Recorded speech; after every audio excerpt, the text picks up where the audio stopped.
Assalamualaikum warahmatullahi wabarakatuh. Kembali lagi bersama kami di channel Eksperimen Quran, channel yang akan mengungkap berbagai macam fakta, keunikan dan keajaiban yang ada dalam Al-Quran, hadis dan media lainnya. Teman-teman sekalian, kali ini kami ingin membahas sedikit tentang masalah iblis ya. Syaitanir rajim yang selalu kita ucapkan dalam doa untuk berlindung kepada Allah Subhanahu wa taala. Jadi pada video kali ini di Eksperimen Quran kami sudah membuka satu kitab ya, kitab Hasyiah yang ditulis oleh Imam Sawi Al-Maliki Al-Khalwani. Beliau ini menulis kitab ini untuk mensyarah atau menjelaskan lebih panjang pada tafsir Jalalain. Nah, sebelumnya kali ini kami ingin memberitahu terlebih dahulu, insyaallah di video kali ini kita akan membahas tentang beberapa hal unik tentang iblis laknatullah alaih sebelum dia menjadi terlaknat oleh Allah Subhanahu wa taala. Nah, teman-teman sekalian, jadi waktu saya buka kitab ini ada hal unik yang saya baca, dan tentunya di video kali ini kita akan membacanya nanti sama-sama. Bahwasanya memang iblis itu sebelum dikutuk oleh Allah karena sebab dia tak mau bersujud kepada Nabi Adam alaihissalam, beliau ini atau dia ini ya, faktanya memang iblis ini menjadi malaikat. Dia adalah seorang malaikat yang juga berteman lah kalau bahasa kita dengan malaikat-malaikat lainnya, di antaranya adalah malaikat Jibril, malaikat Mikael dan seterusnya. Nah, jadi ternyata memang iblis sebelum dilaknat oleh Allah, dia juga termasuk makhluk Allah yang dipercaya untuk menjaga surga. Bahkan ada nama-nama khusus yang akan nanti kita akan baca di sini, yang nama-nama ia ini sangat banyak sekali, dan tentunya juga kita jangan pernah tertipu dengan nama-nama iblis yang pernah digelari oleh para malaikat untuk iblis itu sendiri. Baiklah ya, kita tak lama-lama untuk muqaddimah atau membuka basa-basi. Nah, kali ini judul kita hari ini adalah melihat jabatan-jabatan iblis atau nama-nama iblis sebelum ia menjadi iblis laknatullah alaih. Nah, ini di depan teman-teman sudah ada kitab, yaitu kitab Hasyiah tafsir Jalalain. Jadi Al-Quran ditafsirkan oleh dua imam besar, yaitu Jalaluddin Al-Mahalli dan Jalaluddin As-Suyuti. Kemudian dijelaskan lebih panjang lagi oleh Ahmad bin Muhammad As-Sawi Al-Maliki Al-Khalwani. Baik ya, ini nanti kalau teman-teman bisa baca ini ya, bisa buka Hasyiah Sawi juzuk pertama. Nah, kita akan melihat terlebih dahulu ayat yang ditafsirkan lebih panjang oleh Imam Sawi pada halaman ke-21. Ini bahasa Arab semua. Halaman ke-21, 18, 19, 20 dan 21. Jadi berkenaan tentang penjelasan hal unik yang ada pada iblis itu ada pada nanti ayat Bismillahirrahmanirrahim, idz qulna lil malaikati isjudu li Adam fasajadu illa iblis. Nanti teman-teman bisa melihat pada qauluhu fasajaduhu illa iblis. Artinya adalah bahwasanya tatkala kami di sini, tatkala kami memerintahkan para malaikat ya, ini kita perbesar sedikit. Nah, pada saat Allah Subhanahu wa taala memerintahkan malaikat usjudu li Adam, hai semua malaikat, bersujudlah kalian kepada Nabi Adam alaihissalam. Lalu Allah berfirman, fasajadu illa iblis, maka bersujudlah mereka setelah diperintahkan oleh Allah, illa iblis, melainkan iblis. Huwa Abul Jan, karena bainal malaikah. Iblis ini juga Abul Jan. Abul Jan itu artinya bapak segala jin yang ada di dunia. Kalau kita, bapak kita ya Nabi Adam ya. Kalau jin-jin yang ada di dunia itu, mau pocong, mau kuntilanak, tuyul, genderuwo, itu bapak-bapaknya semua itu adalah iblis laknatullah alaih. Karena bainal malaikah, yang adalah iblis itu saat itu di antara malaikat. Nah, kita tak baca ayat lebih panjang, cuman yang kita ingin fokus adalah sebenarnya iblis itu sebelum dilaknat oleh Allah, apa saja sih nama-namanya atau jabatan-jabatan yang pernah diberikan oleh Allah kepadanya. Nah, kita akan melihat di sini tepat pada halaman ke-21 ini ya. Nah, sini juga 21. Nanti teman-teman bisa download di apa namanya itu? Ya, di Google ya. Download PDF-nya. Baik, langsung saja teman-teman sekalian. Nah, ini nama-nama iblis yang perlu teman-teman ketahui. Jadi jangan sampai nama-nama ini berada pada nama-nama manusia yang kita sesungguhnya tertipu. Iblis itu sangat pintar, dia memiliki nama-nama tertentu untuk mengelabui seluruh manusia. Baik ya. Nah, faidah. Qala Ka'ab al-Akhbar, telah berkata salah seorang sahabat Nabi, Ka'ab al-Akhbar, beliau ini adalah salah seorang sahabat Nabi sallallahu alaihi wasallam dari golongan Yahudi yang masuk Islam. Inna iblisa la'ina kana khazinal jannah. Bahwasanya iblis itu adalah, dia itu terlaknat, yang adalah iblis itu dulu pernah menjaga pintu surga. Khazin al-jannah, menjaga pintu surga 40 alfasanah. 40 itu 40, ini 1000, berarti 4000 tahun. Wa 40.000 tahun, mohon maaf ya, 40.000 tahun. Wa ma'al malaikah, dan saat itu dia menjaga pintu surga beserta dengan para malaikat. Ya. Jadi mohon maaf, khazinul jannah 40 alfasanah. Dia ini pernah menjaga pintu surga selama 40.000 tahun, dan bersama malaikat itu 80.000 tahun. Wa'adal malaikah, dan pernah memberi nasihat kepada malaikat itu 20.000 tahun. Wa sayyidul al-karubiyin 30 alfasanah, dan menjadi pemimpin malaikat karubiyin. Karubiyin itu malaikat-malaikat penting yang digolongkan menjadi karubiyun, ya, seperti Jibril, Mikail, ya, malaikat-malaikat penting. Di antaranya adalah 10 malaikat yang wajib kita imani. Itu beliau, iblis ini, pernah menjadi karubiyun, yaitu pemimpin karubiyun selama 30.000 tahun. Arti 30.000 tahun berarti menjadi pemimpin, kalau bahasa kita, pemimpin dari panitia malaikat-malaikat penting. Begitulah ya bahasa lainnya.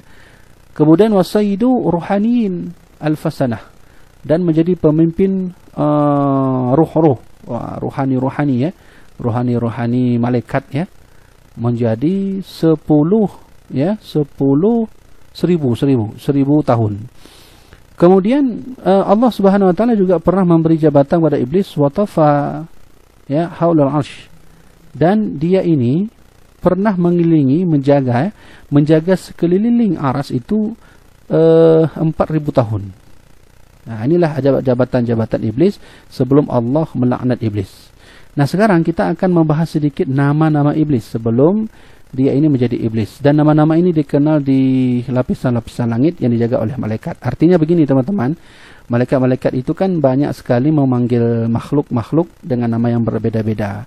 Jadi termasuk iblis. Iblis itu dalam Al-Quran disebut iblis, namun panggilan-panggilan iblis ini oleh para malaikat-malaikat lain juga itu bukan iblis. Nah, begitu maksudnya ya. Nah, ini kita bahas ini sebelum dia dikutuk oleh Allah menjadi iblis. Wa kana ismuhu fis sama'id dunya. Nah, ini teman-teman harus tahu, di dunia itu, dan adalah nama iblis di langit dunia itu Al-Abid. Dia itu Al-Abid ini malaikat-malaikat di dunia memanggil iblis itu dulu Abid. Abid itu orang ahli ibadah.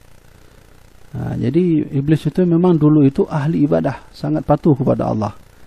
Ya, cuman setelah itu ya, dia dilaknat oleh Allah karena kesombongan dirinya, tak mau bersujud kepada Nabi Adam alaihissalam. Kemudian wa fi tsaniyati az-zahid, dan pada langit yang kedua para malaikat menyebut nama dia ini az-zahid, dulu ya.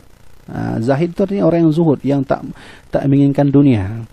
Ya tentu emas, perak, minyak itu kalau kita berikan kepada iblis, dia tentu tak mau ya. Karena zahid ini orang yang meninggalkan dunia.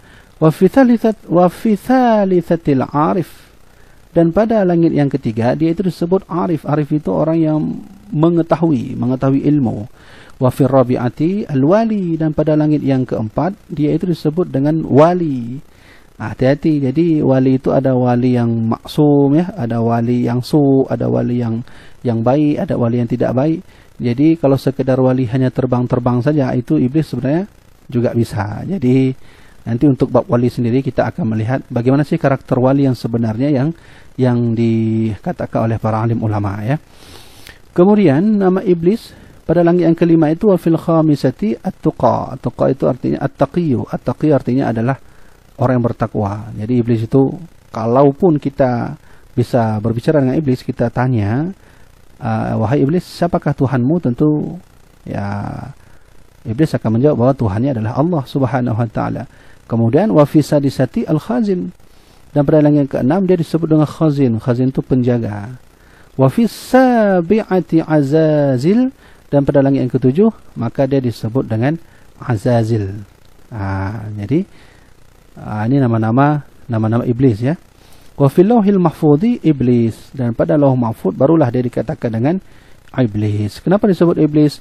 Wa huwa ghafilun an aqibati amrihi. Adapun iblis itu, dianya iblis itu adalah orang yang lalai daripada akibat-akibat perintah Allah Subhanahu wa taala. Nah, jadi teman-teman sekalian, manfaat atau faedah yang ingin saya sampaikan di sini adalah ternyata iblis laknatullah itu sangat berbahaya sekali ya. Apalagi tadi kita sudah membahas, di sini kita akan menulis nama-nama iblis yang perlu kita waspadai. Pada sesungguhnya juga iblis juga bisa merubah apapun yang mau. Nah, salah satunya kita bisa melihat bahwa nama iblis itu bisa menjadi ahli ibadah. Kemudian pada yang kedua dia bisa menjadi ahli ilmu. Kemudian dia juga bisa berubah atau juga bisa menyerupai diri untuk mengelabui manusia. Ya, yang ketiga ahli ilmu. Yang keempat zahid. Arti zahid itu orang yang zuhud kepada Allah. Yang kedua yaitu zuhud. Kemudian ketiga ahli ilmu. Yang keempat dia disebut dengan wali. Wali ya. Kemudian yang kelima dia disebut dengan orang yang bertakwa. Ya, muttaqin ya, dulu. Kemudian yang keenam dia juga bisa menyerupai menjadi al-khazin, penjaga. Khazin ya. Penjaga langit. Makanya dulu banyak sekali dukun-dukun terdahulu sebelum ada Nabi Muhammad, dia ini sangat pandai untuk menjadi orang yang mengambil berita yang paling lengkap di langit lalu diberikan kepada dukun-dukun di dunia. Kemudian yang ketujuh barulah dia disebut dengan Azazil. Ini nama aslinya dulu. Kemudian yang kedelapan, dia disebut dengan iblis. Ya, lauh mahfud disebut dengan iblis. Nah, jadi teman-teman sekalian, tentunya kita jangan terkelabui ya oleh orang-orang yang ahli ibadah, karena memang sesungguhnya iblis itu juga pandai beribadah untuk melebihi manusia. Kemudian orang zuhud, kemudian ahli ilmu, karena sesungguhnya memang iblis itu juga pandai ilmu. Kemudian wali ya, kita juga harus melihat mana yang wali yang benar, mana yang tidak. Adapun wali-wali yang benar itu adalah mereka yang dekat dengan Allah, yang menjalankan perintahnya dan juga selalu taat kepada Allah Subhanahu wa taala, mencintai Allah, mencintai Rasul dan seterusnya. Nanti kita akan bahas khusus tentang wali ini. Kemudian muttaqin. Muttaqin ini adalah orang-orang yang bertakwa. Artinya iblis juga pandai menyerupai orang-orang bertakwa untuk melalui manusia. Kemudian khazin, penjaga langit, Azazil dan iblis. Nah, teman-teman sekalian, saya rasa mungkin inilah sedikit penjelasan unik tentang nama-nama iblis dan jabatan-jabatan iblis sebelum dia dikutuk oleh Allah Subhanahu wa taala. Nah, teman-teman sekalian, mudah-mudahan bermanfaat apa yang kami sampaikan di sini. Insyaallah ke depan nanti kita akan lebih banyak belajar lagi pengetahuan tafsir tentunya ya, dan eksperimen-eksperimen yang kami lakukan. Kami minta maaf eksperimen kali ini agak jarang kami lakukan, tapi oleh demikian insyaallah ke depan di channel Eksperimen Quran ini kita akan belajar berbagai macam ilmu pengetahuan agama, baik dalam Al-Quran, hadis, dan media-media lainnya. Jangan lupa subscribe bagi yang belum subscribe, dan terima kasih untuk teman-teman sudah terus mengikuti channel ini. Mudah-mudahan channel ini dapat memberi edukasi yang lebih untuk teman-teman, dan tentunya jika edukasi kami ini bermanfaat, jangan lupa berbagi kepada teman-teman yang lainnya, saudara dan sanak famili lainnya. Baiklah ya teman-teman sekalian, kami mohon izin, wallahu alam bisawab. Wassalamualaikum warahmatullahi wabarakatuh.